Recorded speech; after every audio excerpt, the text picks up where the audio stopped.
Hey everyone, how you doing? I am Clara and I love board games. And with the world being what it is, I've played an awful lot of games on Board Game Arena this year, so digitally with people from around the world, which is absolutely lovely. I'm very lucky to have joined an awesome guild, which is a guild with other fans of the Dice Tower actually. And so these are people I've been chatting to during the live shows of the Dice Tower where I'm a contributor. And so, yeah, I joined the guild and we've been playing loads and loads of games this year, and it's been an absolute pleasure. So, and I actually do a segment on the Dice Tower about, whether I prefer board games live or digital for the ones that I've played both. And sometimes if I've just played them one way, I sort of muse on how I feel it would be on the other one. But I thought I'd do my top 10 games on Board Game Arena at this moment, 2021. So it's actually, I'm filming this on the last day of 2021. And so this will come out right at the beginning of the year. And these games, so I did my top 10 on the Dice Tower. And some of my top 10 games are on Board Game Arena. But it's maybe I don't get the same feel from them, or maybe I don't enjoy playing them in the same way. And so actually this is a different list to that.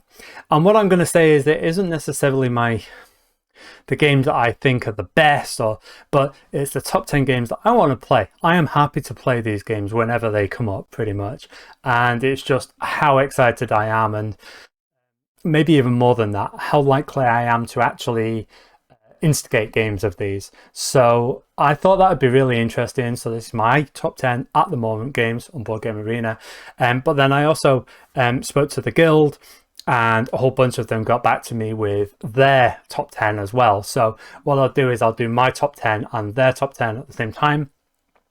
Because there's more of them, I did it in this way where I had, what was it? I gave 10 points for first position and 1 point for 10th position. And so I assigned everyone's top 10's points for each game, and then I added them together. So the one with the most points is the winner, which isn't necessarily the same as the ones that came up on the list the most times. So I will go through that very quickly at the end. But yeah, with that, I think we should sort of just get into it, shall we? So let's do that.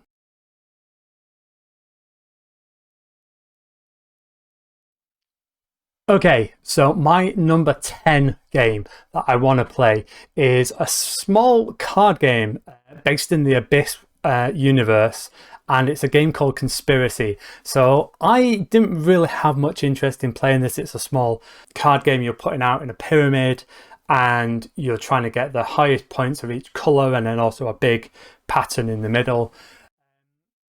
I wasn't really interested in it, but then there was this big old competition for Abyss and Conspiracy, and it was this whole sort of RP on Discord as well, and all the members of the guild were playing it, so I joined in as well. And I played something like 30 games of Conspiracy over a month or something. But it is such a great two-player game. Now, you can play it with more people, but I played a lot of those games two-player. You can play it with more, and I enjoy it with more, but it takes a little bit longer to come around. With two-player, it's just this really quick back and forth. So in that regard, it's like, think of Race of the Galaxy. It's like you can happily play it with more, and it's a good game, but it's a really short, snappy game with two, and that's probably where it shines. And I just really ended up enjoying this, and I will actually pick up. I was in the Farmers Guild on the sort of big on the competition thing. I didn't do very well, but I was in the Farmers Guild, so I'm looking for the Farmers Guild specific version of this to pick up. So that's my number 10. I played this a lot. In fact, it's the second highest plays on Board Game Arena this year for me. Number 10 on my guild. So there was this is 14 people that contributed. So think of that when you're thinking of the stats, but these are the games in my guild, and it was really interesting because it wasn't always necessarily what I expected to see. But number 10 on this list is Tagi. So Tagi is a great two-player game, and you're choosing cards. It's a grid, and depending on where you put your targets, they're they're the actions that you get to take this turn, and then you get to collect tribes and put them in your area and try and build points. And this is fast becoming one of those games. I could see this rising up, and I think I really want to buy this one as well. It's one that I don't own, but I've been really enjoying this game. It has been getting a lot of play, and I can understand why it's number 10 on my guild's list. Number 9 on my list is a game called Dragonheart. So Dragonheart is actually a 2-player game only this time, like Tagi. It's a 2-player game, and there's a board, and you play cards. And so if you play a dragon, then that can take the gold cards, if there's any gold cards down. And if you put the gold cards down, then you can do something else. If you put down the ships, then they can do something else. So sometimes you have to have a set of them. Sometimes it's just, you put it down and you get the collection. Sometimes you put the cards down and you don't get to take anything, and those cards build up, and then someone will sweep and take a whole bunch of cards, and each of these cards is worth points. I hadn't really heard of this. It hadn't come up anywhere, but this is such a fun 2-player game. Probably my favourite 2-player game, if I'm perfectly honest, on Board Game Arena, and one of my favourites. It's up there with sort of Odin's Ravens. And this is another one that I could imagine if I saw it at a con, I could imagine me picking it up if I had the money. Yeah, so if you haven't played it, I think it's really worth playing. The first game or so, I'm going to say the first game you're going to get beat, but actually I taught someone how to play it recently and they beat me on the first game, so go figure, because there is a bit of luck involved, right? I just drew cards that didn't work in the wrong, at the time. Sometimes you just need particular cards, and if you don't get them, you don't get them. So you're putting cards down and the other person's just picking them up and getting the points, and there's not really much you can do. You have those games, but I still enjoy it, and I feel like it's such a quick, short game that it's not anything to get hung up on. So yeah, that's my number 9 is Dragonheart. Number 9 on the people's choice, as it were, is Gaia Project. So Gaia Project is another game that I think could rise up on my list. I really do. I've been playing this recently. So I'd never played Terra Mystica, so I've been playing that this year. And then, so Terra Mystica and Gaia Project are the same game, but one Gaia is in space and Terra Mystica is like fantasy themed. And you get income each round, and you're putting out buildings, you're terraforming the land. You have magic that you can convert to other things, or magic or actions. I can't remember what they're called in Gaia Project actually, but yeah, you're putting out space stations and you're building little federations. I think it's interesting that Gaia Project made it onto 9 on this list, but Terra Mystica didn't come up at all. But I do think that some people think that they're so similar that, end of the day, why would you put both on, right? And I do think that Gaia Project is just a little bit cleaner. It's a little bit easier to see what's going on. I like the board and the layout a little bit more, which isn't me. I'm a fantasy buff, right? You'd think I'd choose fantasy over space. But in this case, I think that you can tell that it's the iteration, and it just seems a little bit cleaner. This is a game that I think I'm not very good at scoring, and I still don't always know how to get things going. I don't know how to build my engine. But I could see this one rising. So it's a game that I'm playing quite a lot at the moment, and I'll continue to play. And so on my guild's people's choice, that was number 9, Gaia Project. Now, number 8 on mine is actually another sort of smaller game. I don't know what's going on here, but I've got a few smaller games. But number 8 is a game that I'd not even heard of, and it's a game called K2. So K2, it's a race up the mountain, K2. And you each have 2 people that you're trying to get up. What do they call them? Smooth and squiggly. And each round you have 6 cards. Each turn you have 6 cards. You all have your own decks. And so you get these 6 cards and you choose 3 to use. And so you might either be moving or you might be trying to acclimatize. And the idea is that lower down the mountain, you can acclimatize and get extra points, but as you get further up the mountain, the conditions are brutal, so it actually is negative points on the acclimatization, so you've got to balance that. And then So you're trying to race up, and the further up you go, the more points you get for that meeple. But if they die, then you don't get any points for them. So it's a case of, it's not just getting up there, it's also survival. And I would say once you go up, you can come down. It's a really glorious race. It's such an interesting race.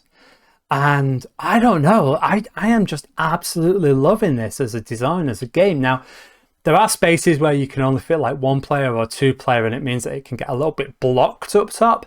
And I don't think that people are, and I know that someone said it feels like that's a really gross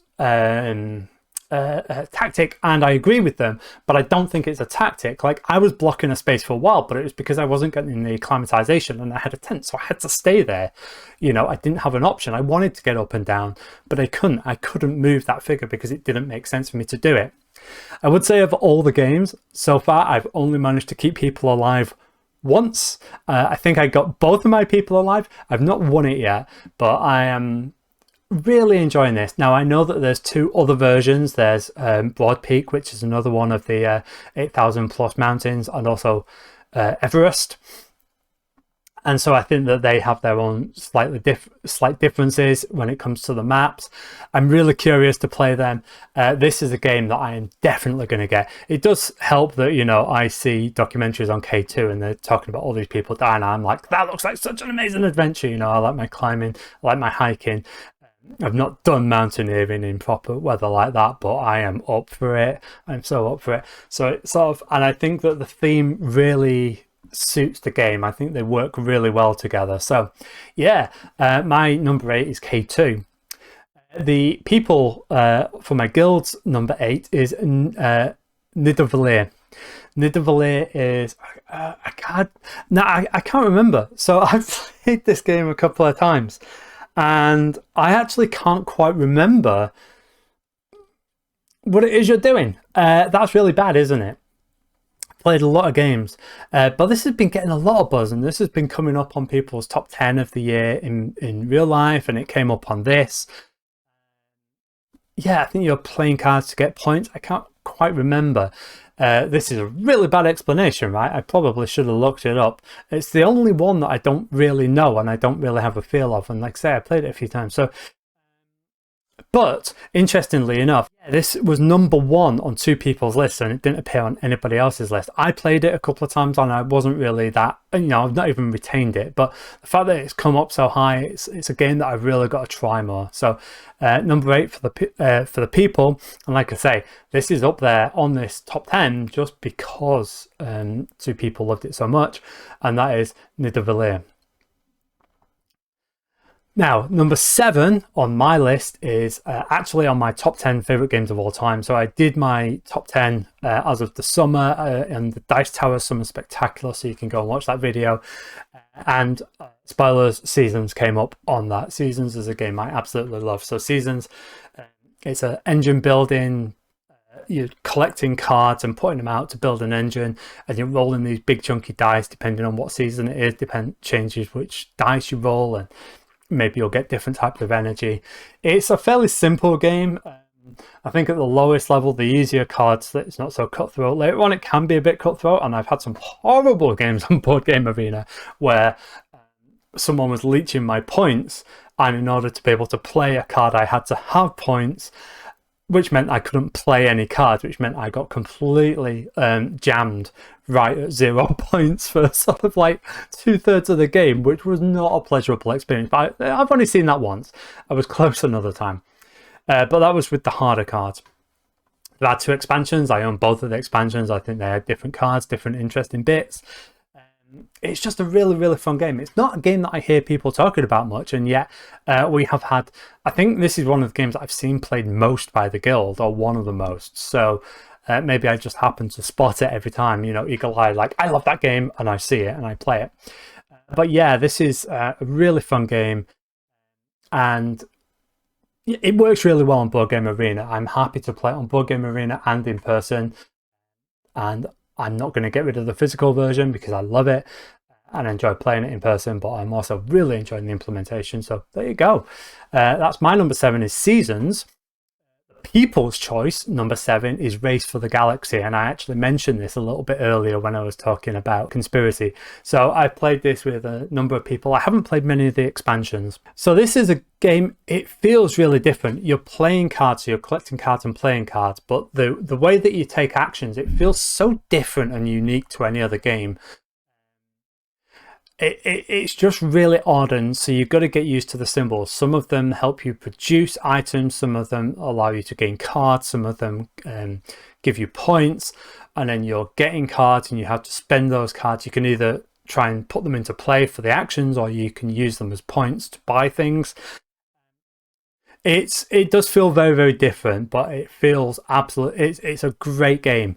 This hasn't made my list, but this is, funnily enough, this is another one I put on my list of games that could go up. I think I need to be playing a lot more of this. I feel like it's probably snappier on a sort of like real-time game, but I've played all my games turn-based and it's been fine.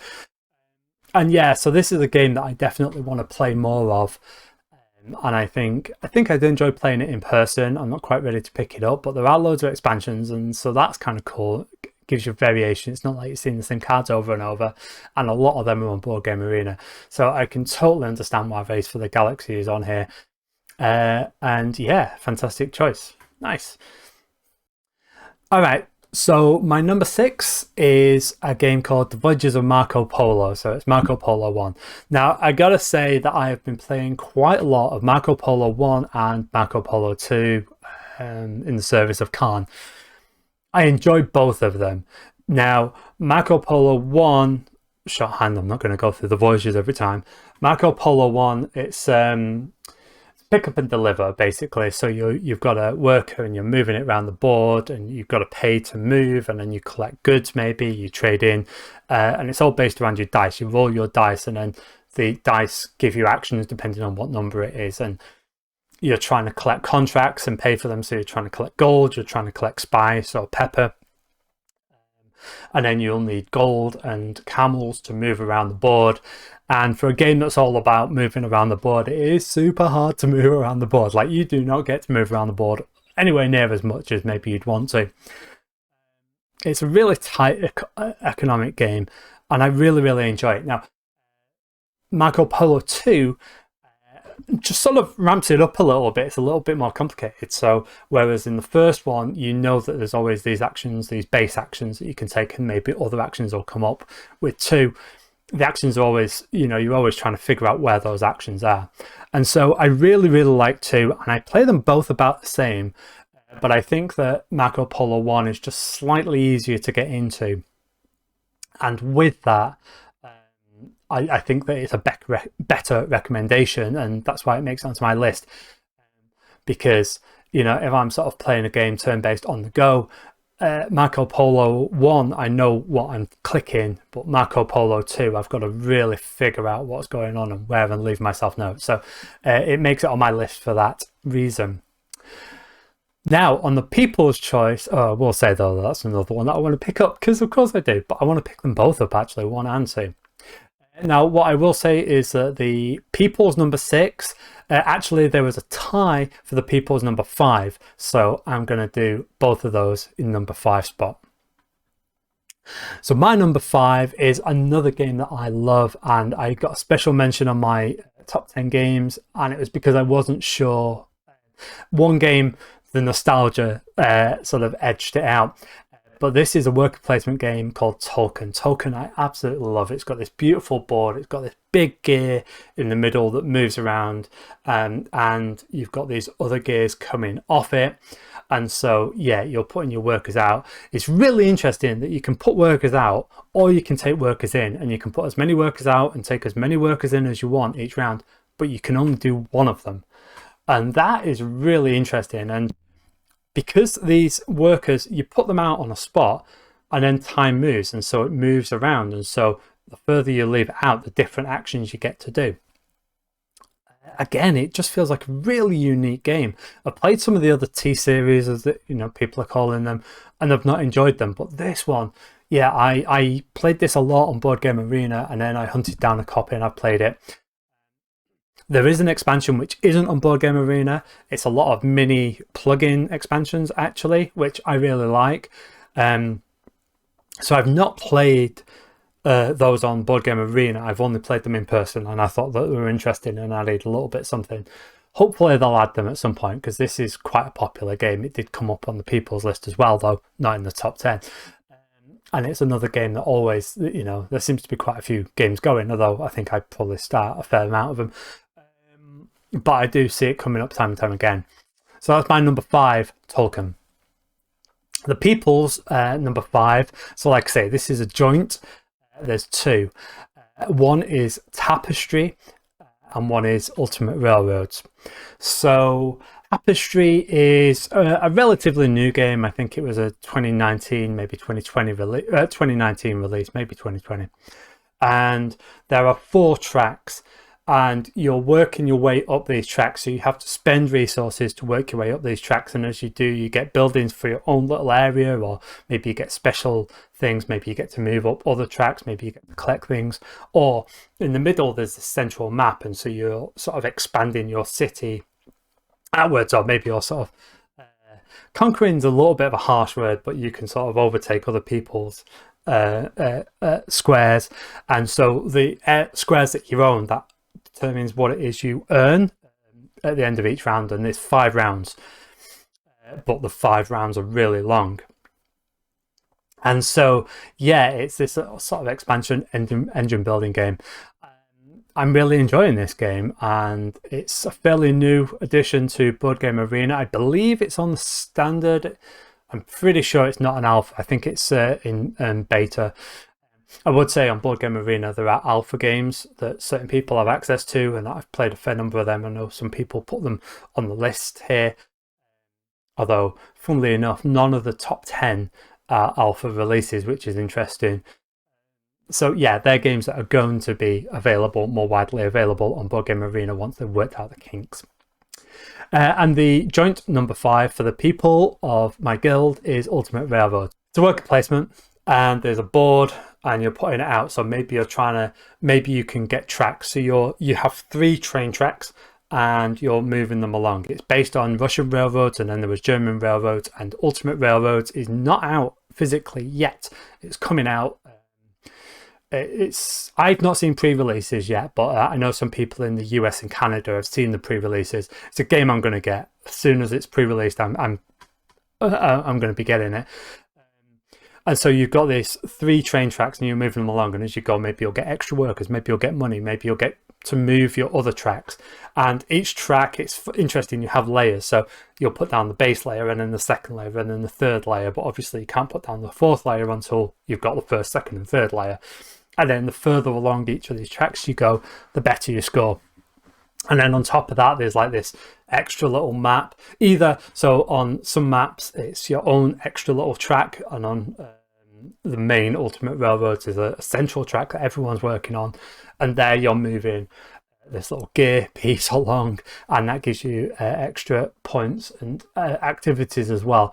It's a wonderful game. It really, really is. I can't wait to buy it, and I've seen quite a few games of this going on. It's definitely been a game that I've been playing a lot recently, and so that is the joint number 5 for the people, Tapestry and Ultimate Railroads. Number 4 on my list is, I guess, a bit of a classic, and it's the Castles of Burgundy. So the Castles of Burgundy is a game that I didn't have it on my radar at all. I'd seen it, I'd heard of it, I didn't really care. But I was offered the opportunity, and this is what's wonderful about Board Game Arena, right? You get the opportunity to play games that you won't necessarily want to play. Each player has a map, and you roll 2 dice each turn. And with those 2 dice, you can either buy, use those dice numbers to buy specific tiles, or you can use those to place them on your board. So the numbers have got to match. There's this whole match numbering thing. So depending on what you roll, it's kind of going to dictate a little bit on what you can do. And so there's different kinds of tiles. There's water tiles, there's animal farm tiles, there are castles. You can also get workers to adjust your numbers, and you can get money, which will allow you to buy from a central reservation. It's a really simple game, but I think to do it well is maybe it takes a couple of games. But I think that you always feel like you've got a shot, and I've got a pretty good win ratio, and I don't win many games, so I feel like I've got a pretty good win ratio on this game relatively, or I've been close. It's a game that I often feel I'm in the running for. It's interesting because there's, you know, certain segments and you could look on points you're really, really far behind, but then you complete one section and that's worth a whole whack of points and you just, you know, you rocket to the lead. It's nice, it's simple, it's really good. I just really, really enjoy this, and I could never have imagined, like I say, I had no interest in playing it, and now it's, you know, number 4 on this list of games that I want to play in Board Game Arena. Definitely play it in person, might even pick it up if I saw a bagging. Yeah, just really good fun. Number 4 on the people's list is another tie in 3rd place. So let's circle back to the Guild's People's Choice number 4, shall we? My number 3 is definitely one of the hot games of the moment. I think it was a 2020 release, but the expansion has just come out, and that is the Lost Ruins of Arnak. So Lost Ruins of Arnak, and you've got 2 workers and a really small deck of cards, and you're deck building to get different resources, and you use those resources to either go exploring, maybe you'll go and fight monsters on the main board, or you'll use them to move up this through the temple, through the Lost Ruins.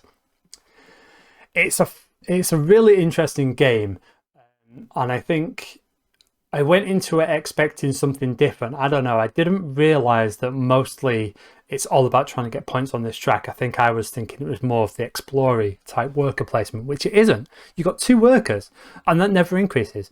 You've got, you know, you start with 8 cards. It's really tight hand management, and to get good cards into your hand as the rounds go on, and there's only 5 rounds, it's hard. And, you know, there's a couple of maps for this temple so that it changes what it is you need.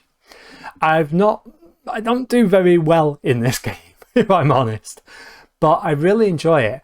And it's interesting that I really enjoyed it at the beginning and thought this was going to be a favourite game. And then I just called off it. I just really got bored of it. Not bored, but it wasn't doing what I wanted it to do. You know, I wanted more worker placement. I wanted more engine building, or you know, hand building, and it didn't have that. But then I realized what it was, and I carried on playing it with the Guild, and now I actually bought it, and I bought the expansion, and I will review both of them on my channel separately fairly soon, hopefully. But yeah, it's a wonderful, wonderful game, and I can understand why it's super hot at the moment and has been hot for a while. And so that is my number 4, The Lost Ruins of Arnak. Tied for number 4 are 2 games. So there's the Voyages of Marco Polo one. So I already talked about this. And again, I am loving this, but I am seeing this game. I was introduced to it through the Guild, and I see this game being played all the time. I have always got a game going on. I've got one now. Such a wonderful sort of pick up and deliver type Euro game. Really enjoy it. Again, it's the first one that's on the list, and I wonder whether people didn't want to put 1 and 2 on the list, so they chose 1 as the slightly easier version. I know that's what I did, and I did talk to people in the chat about it, so I think that's what's happened. The other game, which is tied for number 3, is Welcome To. So Welcome To is a flip and write game. Everyone is there's 3 cards in the center, everyone flips them, and then you choose like a number and an action, and you fill out the board. Funnily enough, I can see it right there. I have a physical copy of this. I played it on BGA a number of times. I enjoyed it so much, so I took it to my family's, and I taught my 11-year-old niece, who scored absolutely fantastically. Got one of the expansions for it as well, which is the Winter Lights, and that is on BGA now, along with the Summer Ice Cream one. Yeah, it's just a wonderful flip and write. This was in my top 10 games of all time as my sort of small filler game, and I've played this a lot recently. I'm literally looking at it, it's right there. And actually last night we played 5 games of the new sequel, Welcome to the Moon, which I can't wait to review for you. but spoilers, I freaking love it. Okay, so yeah, a solid choice. I think it's just, I love playing this, and I've played this a lot on Board Game Arena. It's just moved down with the other games that I prefer, but it could easily be on my list. So that is number 3 on the people's choice for my guild, Voyages of Marco Polo 1 and Welcome to. Number 2, so at this stage, this is where we've already talked about all the games, so this list will move along a little bit more quick. But number 2 on my list is the Stonemaier game, Tapestry. I am absolutely loving this, and I can see me playing this more and more. It's definitely a game I want to get a physical copy of, and I believe there's an expansion, so I'm curious what that adds. But again, you're working your way up these 4 tracks, or choosing which of these tracks. Usually I try and concentrate on 2. I've not won yet, so maybe that's not the way to do it. And then there's this central area where you're sprawling and taking over areas, and that gives you resources. I am absolutely loving this game. This is a fairly new game to my list, but it's just, you know, this is the games that I want to play at the moment, and this is right up there. I pretty much always got a game of this on the go, and I want a game of this on the go. So that is my number 2, Tapestry. Number 2 on the people's list is probably not a surprise, and that is the Lost Ruins of Arnak. So everything I mentioned, it's this tight worker placement, card management, hand management game. People are absolutely loving this. There's always a game going on Board Game Arena in my guild. It's just a wonderful game. I can see why it's so popular. And yeah, and so like I say, watch out for my review if you've not played it. That'll come out in the next month or so, and also I'll review the expansion as well. So that's number 2 for my people in the guild, Lost Ruins of Arnak. And now we come to my number 1, and my number 1 for me and the people are ones that we've already talked about. So my number 1 is Ultimate Railroads. I never played Russian Railroads. I saw it and I was thinking about it, and I saw it was on Board Game Arena, and I never quite got around to playing it. And then once I started playing Ultimate Railroads, I have not stopped playing it. I've got 2 games on the go at the moment. And through that, I also started playing Russian Railroads because they're sort of interchangeable. I would say on Board Game Arena, the graphics are just slightly clearer on Ultimate Railroads and Russian Railroads. And I am loving this game. I'm just playing this game all the time. I have not quite figured out how to get the high scoring points. But there's so much going on. I always feel like I've got interesting choices. I never feel like I'm taking a move and meh. I always feel like, oh, I could do this or I could do this. Every turn, I always feel like there's choices. And to be honest, I don't really care about the points overall. I'm just like, oh, I'm building. I've got my own personal goals. Don't get me wrong, I want to win, but hopefully it'll happen at some point. So yeah, Ultimate Railroads. I very rarely have more than 1 game on the go of a game. I like to sort of compartmentalize them, and this one I'm just like, yeah, I'm enjoying it so much. As soon as the game comes up, I'm like, yeah, I'm in. And so that's my number 1 on Board Game Arena at the moment, Ultimate Railroads. Number 1 for the people of my guild is the Castles of Burgundy. So I already talked about this. Again, this is another one that we've got games going at the moment. In fact, I'm in a guild tournament on this at the moment. I just took a move before I started recording this, in fact. Go figure. So yeah, you got dice, you use them to buy tiles or place tiles, and you're trying to get the most points. And it's a game that I just see all the time. It's a game that I was introduced to by the guild. In fact, of the games on my list, a lot of them, like 6 of them, have been introduced to me by the guild. And this is what I love about the guild, right? Because even though, so I'd say that this was a clear favourite, Castles of Burgundy and Lost Ruins of Arnak was a very clear second. And in fact, just looking at the number of times they come up on the top 10 lists of people, Castles of Burgundy was number 1 again, and Lost Ruins of Arnak was number 2. Voyages of Marco Polo was number 3. Actually, in number 4 for the number of times they came up, but they were always low down on the list, was Automobiles. 5 was Seasons. 6 was Tapestry, which did make it onto the top 10. Welcome to was number 7, so it didn't come up as often on people's list, but it was always higher placed when it did. Then Seven Wonders Duel, a fantastic 2-player version of Seven Wonders. It's really good, way better than Seven Wonders. I've been playing Architects recently. I'm not as fussed by it. Race for the Galaxy and Tagi. So there's some sort of crossover with the games that came up most on the list, and then this sort of weird esoteric games list. But this is what I love. Like, it was actually quite a mix. Like, we weren't all sort of playing the same game. So Zobzella and Beanie Bob both put Castles of Burgundy as their number one.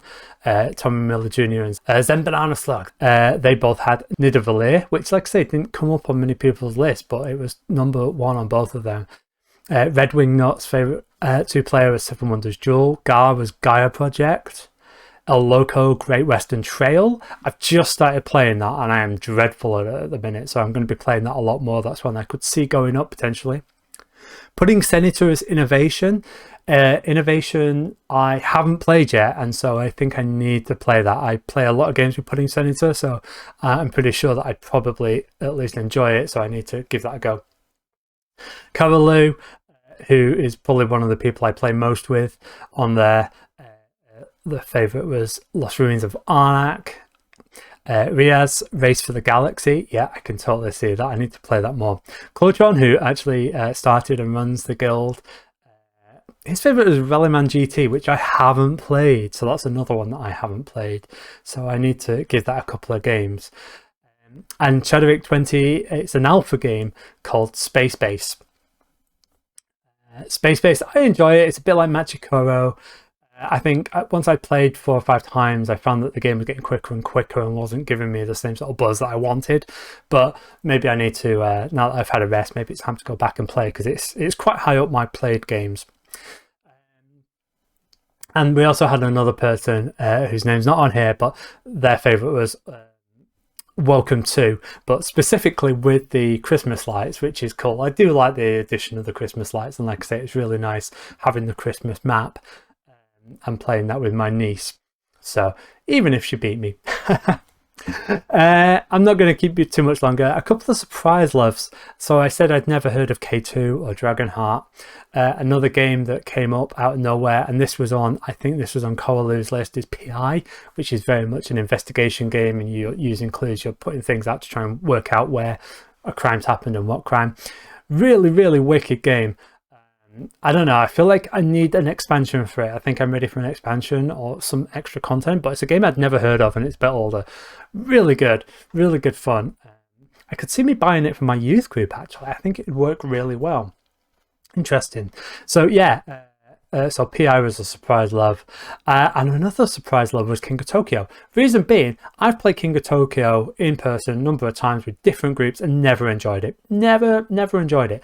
But I played a game on BGA with the people because they were playing it and I enjoyed it. And then I joined the tournament with the guild. And I'm actually looking forward to playing it. So I don't know what it was I was missing in the past. And like I said, I played it with 3 different groups. So I don't know what I was missing. But I am really enjoying that right now. And so that was definitely a surprise. And yeah, so with that, that's my top 10. That's the top 10 of my Dice Tower Guild on BGA. Thank you to all the people for, you know, supporting me. Thank you, Cultron, for letting me put the survey on the Discord. Thank you for everyone that supporting me and sort of give me their numbers. I don't think 13 is a big enough number to really sort of draw any conclusions about BGA, but it certainly gives you conclusions about who I play with.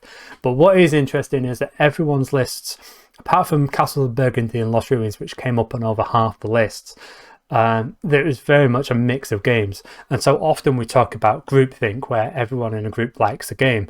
That's not true. Like in our gaming group, and maybe it's because it's online, we're playing different games and we all love different games. I thought I could have guessed some of these people's lists from the games that I played with them, and then I look at them, I'm like, what? I didn't expect that. I didn't expect that. Of course I knew some of them. So yeah, I think it's interesting. A few games that I thought I'd see on here. I thought I'd see Beyond the Sun. I've played that a lot with a number of these people. It just missed it on mine. And again, I could see it. I don't know whether I'm cooling on it. So, but yeah, Beyond the Sun's really good. I really thought I'd see that on here. One game that came up on this list was Burgle Brothers. So that's on alpha at the moment on Board Game Arena. I've just started playing that. I'm just playing my first game. So I'm curious to see what happens with that. And I got to admit, there's a number of games on here that I hadn't even heard of. and so I'm gonna look them up, or ones that I've sort of come across but not really sort of paid much attention to.